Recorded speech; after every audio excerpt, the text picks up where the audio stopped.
আসসালামু আলাইকুম রহমতুল্লাহ। ভালো আছেন সবাই? ভালো আছেন? আলহামদুলিল্লাহ, ভালো আছেন? তো আসেন আজকে আমরা সবাই মসজিদে যাই আমরা হুজুরের বয়ান শুনি, ভালো কিছু শেখার চেষ্টা করি। আকাশ ভাই তো ঠিকই কইছে, গতবার আমরা মসজিদে যাই শুনলাম হুজুরের থেকে যে মিথ্যা বলা গুনাহ না, মারাত্মক গুনাহ। তাও ঠিক আছে, মাস্টার ভাই এবং মাকসুদ ভাই তো ঝগড়া করবো রাস্তা দাঁড়ায়। ভাই আমরা তো পিএইচডি পাস, হুজুর কি পারবে তার চেয়ে বয়ান বেশি আমি করতে পারি।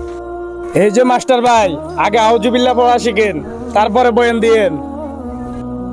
এই যে ভাই, দুজন ঝগড়া বাদ দেন ভাই, আগে নামাজ, আগে আল্লাহ তাআলার হুকুম পালন করেন ভাই।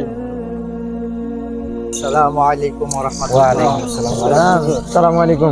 আলহামদুলিল্লাহ, আপনারা সবাই ভালো আছেন? আলহামদুলিল্লাহ, ভালো আছেন? আজকে আমার কিছু বলার দরকার নাই, তোমরা সব কিছু শিখে ফেলছো। ইসলাম আমাদের শান্তি ধর্ম, কোনো গন্ডগোল ঝগড়া বিবাদ কিছু হয় না। ইসলাম মানে শান্তি, শিক্ষা, ভালোবাসা।